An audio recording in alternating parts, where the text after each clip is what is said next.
It really looks like Donald Trump is serious about taking Greenland. The United States already has a lot of soldiers living in Greenland. There is a big air base, U.S. air base in Greenland. But the United States really wants to solidify its control over that island. That's why the United States wants there to be a referendum in Greenland to vote for independence for Greenland from Danish power. So America is saying, okay, we want Greenland.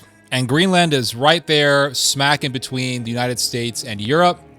Greenland has a lot of, well, it's got a lot of natural resources. There's a lot of very important trade routes that go through Greenland or they go around Greenland. Greenland, strategically for the United States, is very important. The Russians have a lot of interest in Greenland. There is this whole aspiration of China to become an Arctic power, and the United States does not want China to put its presence in Greenland. China is very interested in Greenland. Russia is very interested in Greenland. So the United States, being in this geopolitical battle with the Russians and the Chinese, wants to win. The United States wants to beat the Chinese and the Russians to Greenland. Russia is already a major Arctic power, probably the most dominating Arctic power in the world. China wants to become an Arctic power. The United States does not want this to happen. So the best thing for the United States to do, according to Donald Trump and people like him, is for the United States to control Greenland. People in Greenland want independence from Denmark, but people in Greenland don't want to be under American power. But that doesn't matter. It doesn't. It really doesn't matter. If Greenland becomes independent from Denmark, guess what? They're going to be fully under the control of the United States. I'm not saying they're going to become the 51st state, but they're going to become completely under the control of the United States. And there ain't a damn thing that people in Greenland can do about it. So several things can happen with this whole situation. The United States could just annex Greenland. That's entirely possible. And this is why the United States wants for Greenlanders to go through a referendum to vote for whether or not they want to be under Danish power. Because if Greenlanders vote to leave the Kingdom of Denmark, whatever the hell that is, it'll be a perfect opportunity for the United States to just take over Greenland. And then the Americans can say, well, we're not doing anything against Denmark because Greenland is no longer under Danish power and we're just taking it over, and that's it. So you could see an American annexation of Greenland. That is possible. Or the United States could just make an agreement with Greenland and say, okay, Greenland, we're just going to park a bunch of military installations on your country, and you guys will have a semblance of independence, and that's it. Done. Eskimos will defend it? Absolutely. So, that's the whole thing. And it's a big geopolitical interest for the United States to have a huge presence in Greenland in order to keep a check against Russia being in the Arctic and keep a check against China having any sort of presence in Greenland. Always Greenland. That's the title of the article. So it says here it's 2019, a summer in the middle of Donald Trump's first term as U.S. president, and on the evening newscast of the U.S. broadcaster CBS News, this story is running. CBS News has confirmed that the president has asked about a major real estate deal, says the CBS spokesperson. How about if the U.S. bought Greenland, the world's largest island? Buying Greenland? What an absurd idea. That's how the Danes dismissed the U.S. president's offer to buy Greenland. They thought the issue was off the table. How wrong you can be. Shortly before taking office for his second term, Trump brought a takeover of Greenland back into play. Just before Christmas of 2024, he announced what he would repeat at every opportunity in the months that followed. Greenland is a wonderful place. Wonderful place, said the newly re-elected Trump. We need the island for our international security. And I think we're going to get it, one way or another. This was not a provocation, quote, but a gesture of kindness. So it's kind of like with Russia and Ukraine. Ukraine is on Russia's backyard. Russia controls Ukraine. And if anyone messes with Russia's backyard, they're going to mess with Russia. So Greenland is sort of in our yard. It's not sort of. It is in our yard. Greenland is within America's sphere of influence. It's closer to the United States than it is to Denmark. I believe the capital city of Greenland, Nuuk, is actually closer to New York City than it is to Copenhagen. It's within America's sphere of influence. And as I've said, there are already enough American military installations on Greenland. It's practically a U.S. territory. Yes, it's technically under Denmark. And if America tries to annex it, it would be an act of aggression against the Danish kingdom, whatever the hell that is, whatever's left of that kingdom. So I think America is waiting for the Greenlanders to do a referendum. And if the Greenlanders vote for independence, which I'm sure they would, from what I understand, the majority of Greenlanders are tired of living under the Kingdom of Denmark, the United States will take that as an opportunity to say, okay, you're no longer under the Danes, say hello to the Americans. And I can totally see this happening. So it says here, let's see, what else does it say? During his brief visit to Nuuk, Trump Jr. distributed Make America Great Again caps. Danish media also reported that he invited homeless people to dinner, which is... I'm sorry, that shit's hilarious. He invited homeless people to dinner. He returned to the U.S. with the message, Greenlanders want to be a part of us. Most islanders, however, see things quite differently. The Greenlandic leader feels compelled to make a statement. In an interview with Fox News, he said, quote, we don't want to be Americans. We want to be Greenlanders. Greenland is largely autonomous, but officially belongs to the Kingdom of Denmark. Are we about to see the decline and fall of the Danish Empire? Oh, how the powerful have fallen. Oh, how the mighty will fall. The great Danish Empire is coming to an end, everyone. This is like the end of the Ottoman Empire. The great Danish Empire. It was beautiful at one point in time. Great empire. Amazing people. A powerful empire that the sun never set upon. This wonderful Danish Empire. Are we now going to see the end of this once great power? Financially, the world's largest island is heavily dependent on the Danes. The majority of the approximately 56,000 Greenlanders want to secede from Denmark. Perfect opportunity for the Americans. And it says here, however, the autonomous territory needs money for this. Many are hoping, among other things, for the valuable natural resources lying beneath the ice. So, Greenland needs money, and it is financially dependent on Denmark. So if it's going to secede, or if it's going to declare independence, it's going to need a financial plan to guarantee its financial stability. That's where the United States would come in such a situation. So the Americans are going to tell Greenland, they've already told Greenland this, you guys are financially dependent on the Danes. You guys cannot survive financially without money from an external power. So if you guys declare independence, don't worry, America has your back. And America controls countries by giving them money. That's how America controls countries, by giving them cash. And so I wouldn't doubt that the Americans are going to do the same thing with Greenland. So it says here, experts believe that U.S. President Trump may also have his eye on these resources, obviously. It's all about resources. Why in the hell did Japan want to take over Korea? Because of iron and coal.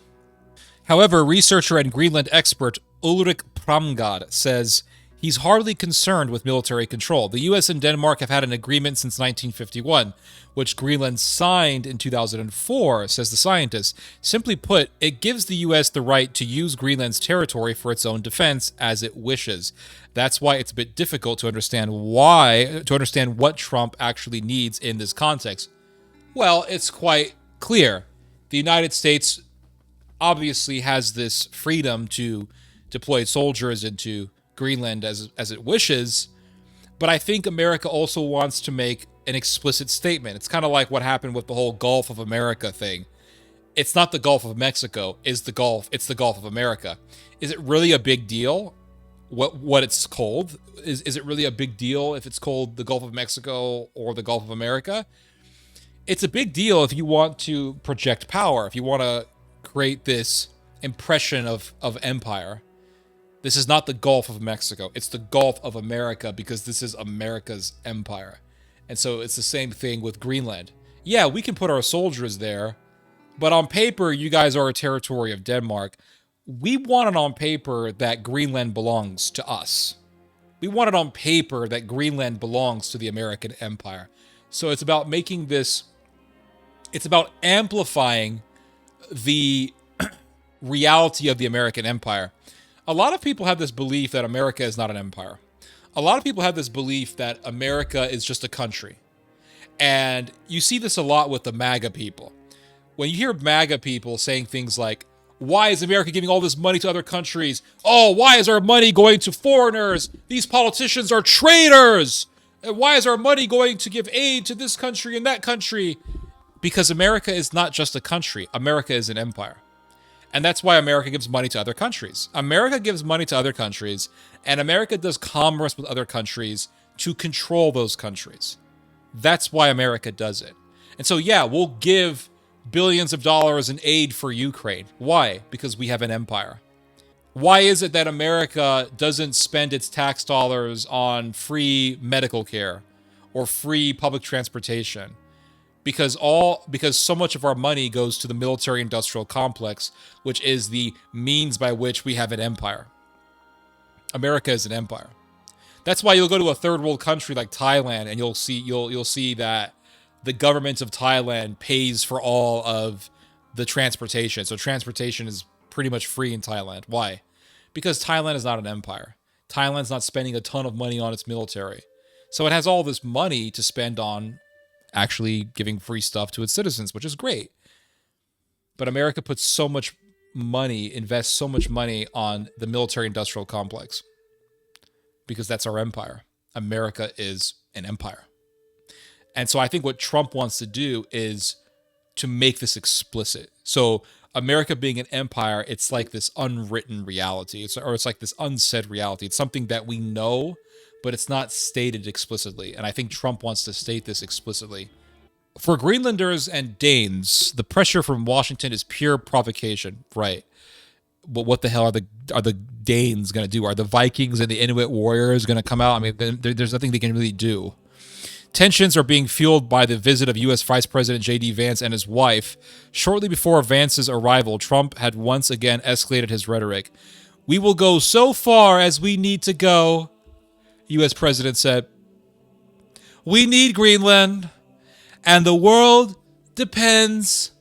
It depends on us having Greenland. Denmark, too. Denmark must give us Greenland. You must give us Greenland, Denmark. That's it." I think Trump is serious.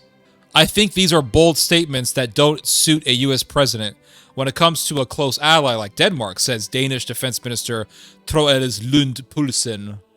So it says here, "We support your right to determine your own future," Trump said, addressing the people of Greenland in a gracious tone. But he immediately added, "If you choose to do so, we will welcome you to the United States of America. We need Greenland for our national security, even international security." So this is all about geopolitics. That's what this is. It's about geopolitics against the Russians and the Chinese. Because as the Russian on the chat said, Russia is an Arctic power. It's the biggest Arctic power in the world. And Russia really beat the Americans in taking over the Arctic area, the Arctic zone. So the Americans want to The Americans are trying to have an edge against the Russians in the north, in the northern hemisphere. So the Americans take Greenland. And then if the Russians get too close to Europe, or if they get too close to the British, the Americans can be there in Greenland. The Americans are already there, but the Americans want to make Greenland officially into its sphere of interest. They want to make it explicitly known that Greenland is America's sphere of influence. So America can then say, hey, Russia, you're getting too close. That's our sphere. You're getting too close. That's our sphere. We don't want you there. So it says here, in 1951, 2 years after the founding of NATO, the United States and Denmark signed an agreement establishing the Thule Air Base, later renamed Pitufix Space Base. Yeah, Thule Air Base sounds a little too Nazistic. The base houses a key component of the U.S. early warning system for potential incoming ballistic missile attacks. Vice President J.D. Vance also emphasizes this when he speaks about Greenland, as he did here on Fox News in January. Quote, what people always forget is we already have U.S. troops in Greenland. Greenland is really strategically important to the U.S. Okay, Mr. Vance, if you already have troops in Greenland, then why is Greenland so important? Why do you talk about this so much? Because you guys want more than what you already have. The Americans want to make this explicit declaration that Greenland is U.S. territory. So it says here that, as in Ukraine, the United States also intends to mine rare earths and other raw materials in Greenland in the long term, and in this case, primarily to push back against China. China, which has also begun investing in raw material extraction in Greenland. So it says here, John Bolton temporarily served as Trump's national security advisor before the two parted ways. So this is what John Bolton had to say. He said, Greenland has been important to the United States for a long time. Historically, we are particularly concerned about Chinese and Russian attempts to gain influence in the Arctic, for example, in shipping routes between the Arctic Ocean and the North Atlantic. Russia has been working for decades on how to strategically develop the entire Arctic region. The Russians are far ahead of us in this regard. The Chinese also want to become an Arctic power. They are also far ahead of us conceptually. So there you go. That's what this whole Greenland stuff is about. It's about America versus China and Russia. That's what this is. Some historians point out that the purchase of additional territory has been quite common in U.S. history over the past 250 years. Louisiana, Florida, and Alaska. These territories were purchased from then colonial powers of France, Spain, and Russia. Military force also played a role in the annexation of annexation of Texas and California, for example, against Mexico. So it seems clear, it seems clearly out of date, and at the same time threatening when Trump concludes his speeches to Congress on Greenland by saying, "We're gonna get it, one way or another. We're gonna get it." So I think it's safe to say that Trump is serious about this whole Greenland thing, and he might just annex it, or perhaps he'll buy it, or perhaps he'll just wait for a referendum and then annex it, or perhaps they'll wait for a referendum and then they'll make a deal with the independent government of Greenland, and then they'll just park a whole bunch of more soldiers there and say, okay, this is our sphere of influence, and Greenland will become kind of like what Guam or Puerto Rico is. I mean, I could totally see this happening. I think America is serious. And this is from also Tagesschau, and it says, why Trump wants control of Greenland. We need Greenland more than Eskimo wants to live in their igloos. Exactly. Listen, you guys are living in igloos. We'll build beautiful homes, beautiful neighborhoods. It'll be great. Watch, the crime rate increases by tenfold. So it says here, the U.S. believes that, quote, in the interest of national security and freedom in the world, it is an absolute necessity to own and control Greenland, the future president declared. This is what Trump said. And it says here that in his New Year's address, however, Greenland's head of government also called for independence from Denmark. And isn't it interesting? I remember not too long after Trump started talking about taking over Greenland, all of a sudden I remember I saw this video on Instagram. Oh, the abuse of the Inuit people in Greenland by the Danes. All of a sudden, this video, the algorithm spoke to me. And all of a sudden, the algorithm came my way and says, here's this video on the abuse of Inuits by Denmark. That's not a coincidence. That's the U.S. government using the algorithm to spread this video around to get people to think, yeah, you know what? Those Eskimos, they need independence. Yeah, man, fuck Denmark. Yeah, Denmark's evil, man. Yeah, get America to control, right? That's what this is about. Listen, the algorithm will always be in line with the system. I don't give a shit how much you think the system is against the whatever YouTube personality that you like, but if the algorithm is on your favor, the system is sort of in your favor. That's how I see. Now, this is not the case for everything, but I'm talking about political videos. The algorithm is there to help you. Plus, there's also a lot of interest in this sort of thing, so we have to keep that in mind. Putin recently commented about Greenland yesterday, noting the U.S. has been wanting to buy it in the 1960s. Yeah, this has been going on for a while. And it says here that Trump isn't the first U.S. president to be interested. You just brought this up. There you go. Trump is not the first U.S. president to be interested in Greenland. When Greenland was still a Danish colony, the U.S. under then President Harry Truman wanted to buy the island in 1946, so even before the 1960s, the U.S. wanted Greenland. And Truman wanted Greenland as a strategic asset during the Cold War for $100 million in gold. But even then, the government of Copenhagen rejected the sale. Greenland was a Danish colony until 1953 and is now a self-governing territory of the kingdom. Since 2009, the island has had the right to declare independence through a referendum. If this were to happen, Greenland could opt for affiliation with the United States, perhaps through an association agreement like the Marshall Islands, Micronesia, and Palau in the Pacific. Yeah, I can totally see this happening. Either way, if America wants to control Greenland, it's going to do it. It's going to happen. It's going to happen, I think. If America wants to do it, it's going to happen. And how is that going to happen? Could be annexation. Could be making a deal. Could be waiting for a referendum to happen and then taking it over or making a deal. I mean, there's many different ways this thing can happen. They say they made hats that say "Make America Go Away." Oh, damn. Although most islanders desire independence, they view it with skepticism, given their economic dependence on Denmark and the EU. Well, that's not a problem. I mean, this is not a problem at all, because America can just say, "Okay, we'll give you money." Yeah, no problem. It's easy. You got 56,000 people living in your country? Yeah, easy. We'll just throw you a few billion, and you'll be fine. Greenland is scheduled to hold parliamentary elections in the spring, and independence from Denmark is a major issue in the elections campaign. Coincidence? And is it also a coincidence that the second biggest party in Greenland is a pro-America party? Yeah. I don't think America has nothing to do with that. I don't think this is a coincidence at all. I think it's quite obvious what this is.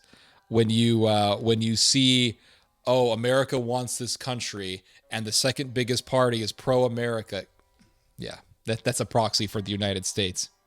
So it says here that since 2019, Greenlandic politicians have repeatedly stated their interest in strengthening cooperation and trade with the United States. And there's something the U.S. can take advantage of. Greenland talks about becoming independent from Denmark, but no Greenlander wants to simply switch to a new colonial power. I'm sorry, my friend, but that's how it works. Sorry, that's how it works. Ukraine was within Russia's sphere of influence, and then Ukraine said, hey, we want to go to the EU side. We want to go to America's side. Russia said, nope, you're not. Invaded Ukraine, beat the shit out of the Ukrainians, and then the Americans have stepped in and said, okay, Ukraine, you want us to help you out? Your sovereignty belongs to us. We know we talked all this stuff about you getting freedom from Russia and all this stuff, but your sovereignty belongs to the U.S. That's it. You have no sovereignty. Syria, another perfect example. All these Syrians talking about freedom. Freedom from the jihadis, or freedom from the Alawites, and freedom from Bashar al-Assad, and they got their freedom, and they danced in the streets. Oh boy, was that short-lived.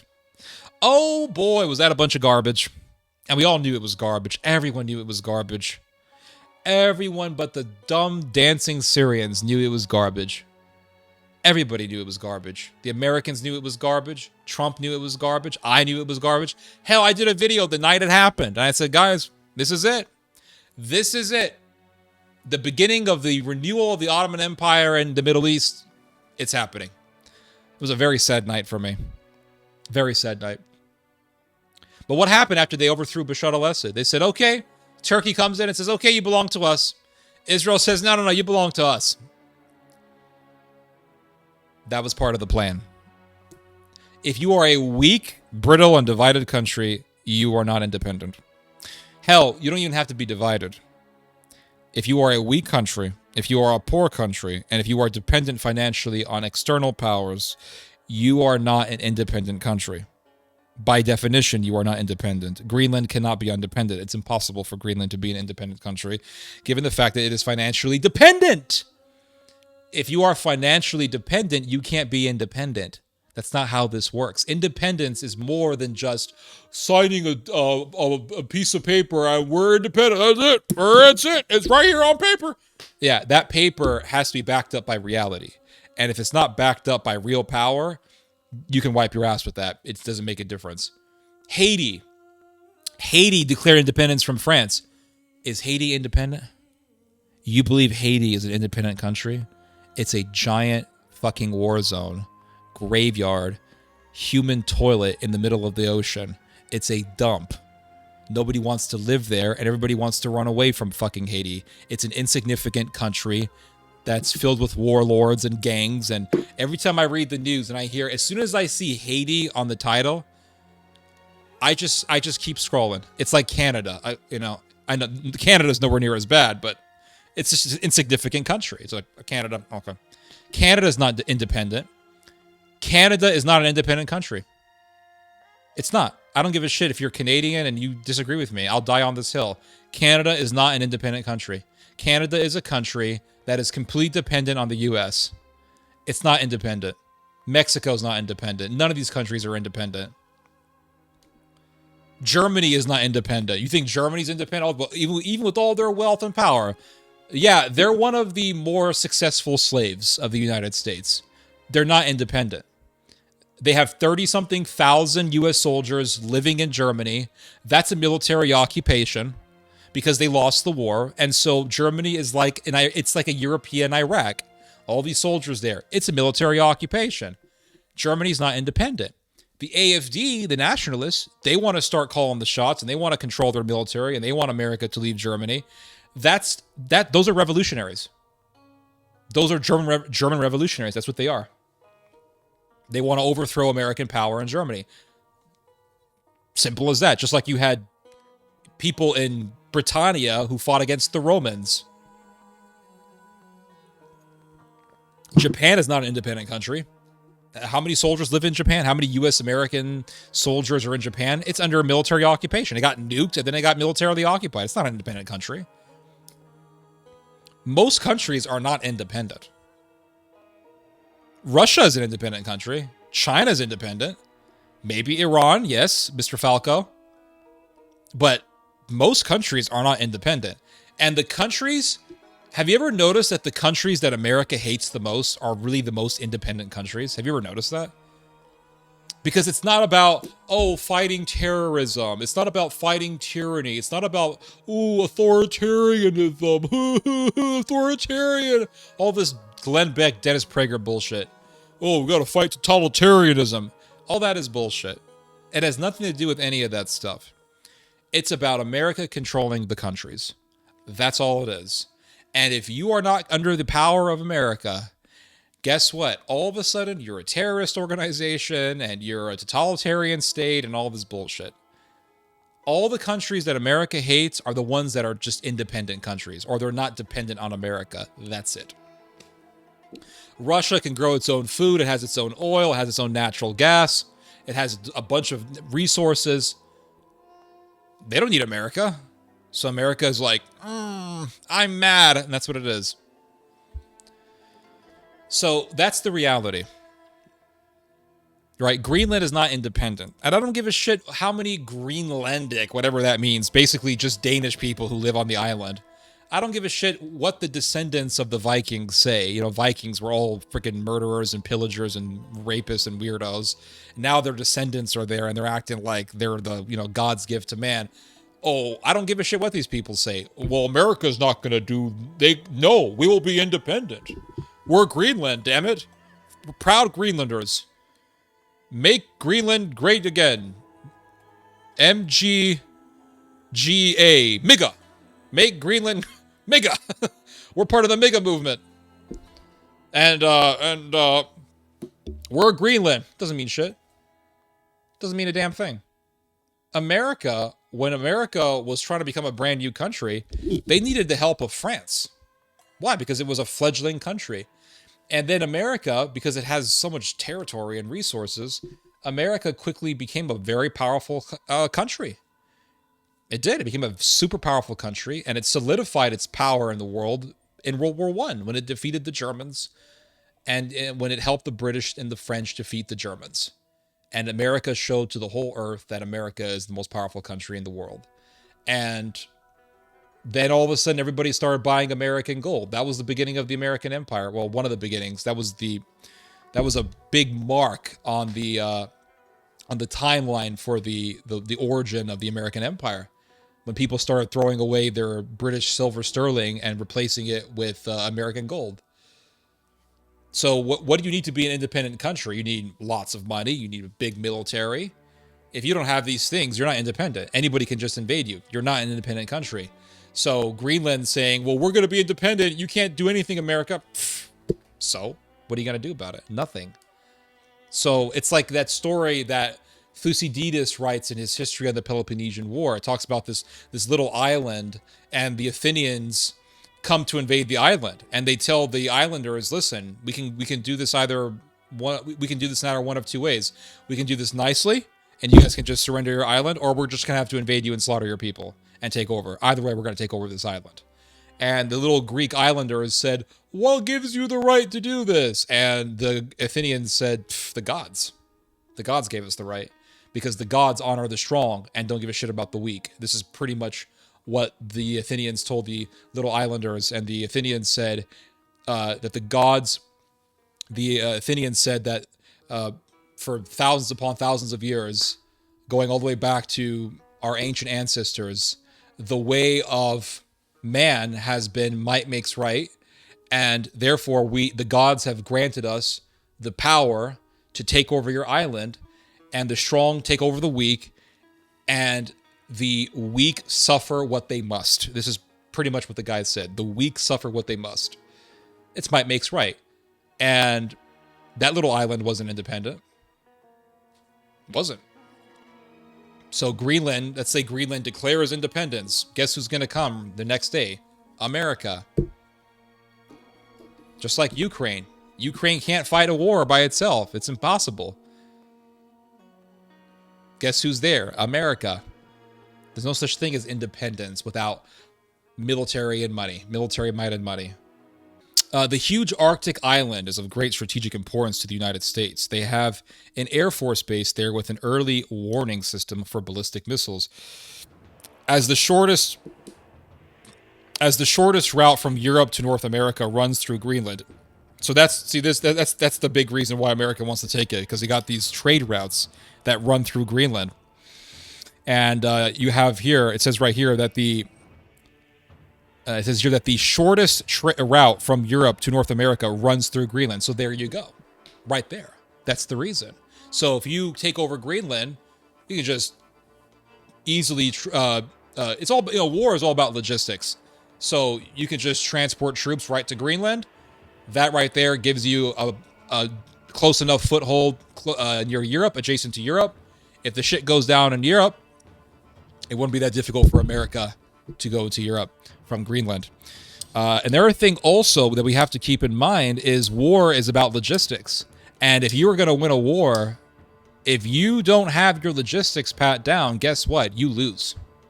Bottom line, you lose. There was a German thinker, I forget his name, but there was a German thinker who wrote a whole book on war. And he said that basically what wins wars is logistics. And if you do not have logistics, you are fucked, essentially. You're not going to win anything. That's why in wars, the opposing sides will always focus on cutting off the enemy's food supply, cutting off the communications lines, cutting off phone lines, cutting off reinforcements, preventing reinforcements from joining the battle or joining the battles. the reason for this is because once you cut off your enemy from its reinforcements, from its food, from water, from its communication, you're done. You lose the war. Plain and simple. You lose. I mean, there's a reason as to why the Russians, when the Russians and the Ukrainians were fighting over Bakhmut, there's a reason as to why the Russians were always hitting the Ukrainians' supply routes. The Russians, you could read about it. The Russians were always hitting the Ukrainians. They were always hitting the Ukrainian supply routes. Why? Because that's how you win a war. You have to hit the enemy logistically. You have to destroy the enemy's logistics. So, perfect example. Battle of Al-Mansura, which happened, I want to say, in the 13th century. The Crusaders, under King St. Louis, fought a war with the Muslims in Egypt. The Muslims won. How did the Muslims win? Because the Muslims did something very simple strategy. Sure, the Crusaders had big swords, big armor. Sure, the Crusaders were probably better at fighting. But the Muslims did something that inevitably led to the loss of the Crusades and inevitably led to the greatest defeat in all of Crusader history, the Battle of Al-Mansura. The Muslims simply noticed that there was a big old fat ship coming in from Europe filled with salted pork. And the Muslims said, that ship, we don't eat pork, we're Muslims. That ship is heading towards the Crusaders to feed them. Because if those Crusaders can't eat, they starve. And if they're starving, they can't fight. And if they can't fight, they lose. So what did the Turks, or what did the Muslims do? They just took the ship. They saw the ship coming down the river in Egypt. They ambushed the ship, and they stole it. They took all the food on the ship. They didn't eat it because it's pork, but they kept all the food on the ship. These Crusaders from France were wondering, here they were fighting all these Muslims, and the Muslims had blue fire, and the Crusaders couldn't win because they're starving. It's like trying to work out on an empty stomach. I mean, you can't. You got no calorie. You got no energy. You can't do shit. You can't fight. You can't work out. You can't do anything. So here were these Crusaders. They're fighting, and they had some food supply left, but that was depleting. Came to the point where the Crusaders were exhausted. They were starving. They surrendered. 30,000 Crusaders lost their lives in the Battle of Al-Mansura because of this one simple strategy. What happened? The Muslims defeated the Christians logistically, and that's how you win wars. It's as simple as that. That's why when you read about these wars, you will always read about how the two opposing sides would fight over this one area, right? And that one area seems really insignificant because it's super small. It's a super small territory. But for some reason, they will fight for months for one little area. Because wars are, it's like wrestling. You know, you can try to beat somebody with sheer strength. Yeah, you can win if you're stronger than the other person. But if you and the opponent are of equal strength, you can't beat him with sheer strength. So what do you got to do? You have to manipulate his joints. You got to grab a wrist. You have to grab a finger. You have to grab an arm. You have to do the arm bar. You got to do a knee bar. You got to do all these different joint manipulation moves to make that person lose. So wars are kind of like that. Japan versus the United States, Battle of Midway, fighting over this little battle. How many people died? World War II, the Battle of Kursk. Over 1 million Russians were killed over Kursk, this one area. And over 200,000 Germans lost their lives fighting for that one region of Russia. Why so much death over one area? Because the Germans knew if they could take Kursk, it would have been easier for them to go into Russia, to invade Russia. It was a major foothold into Russia. Same thing why the Russians and the Ukrainians were fighting for months over Kursk. Same reason. Ukraine went into Kursk. From what I understand, it's an easy place to enter. The Ukrainians went in there. Tens of thousands of people were killed or wounded or captured as a result. It was a complete disaster. But anytime you read about a war, it's always these little battles that an entire war is hinged upon. Another example, Peloponnesian War. Peloponnesian War, great example. Peloponnesian War lasts for years and years and years, and the Greeks and the Athenians and the Spartans are murdering each other, and then there's a civil war that breaks out in Greece between people that are pro-Spartan and people who are pro-Athens, and it's bloody, and it's all these battles and crazy, there's naval battles that are happening. But what really settled the war at the end of the day? What settled the war was Sicily. It's like Russia versus Ukraine. I mean, for how many months were we hearing about Bakhmut? Some small-ass city, Bakhmut. Months and months and months of fighting over one small city. That's how wars always work. They always work where the two sides are fighting at the expense of droves and droves of soldiers' lives for one region, one area. World War I, the British versus the Ottomans. They fought over Gallipoli. This one area in the Dardanelles. And that battle lasted for months, and tens of thousands of people died, and it was just nightmare.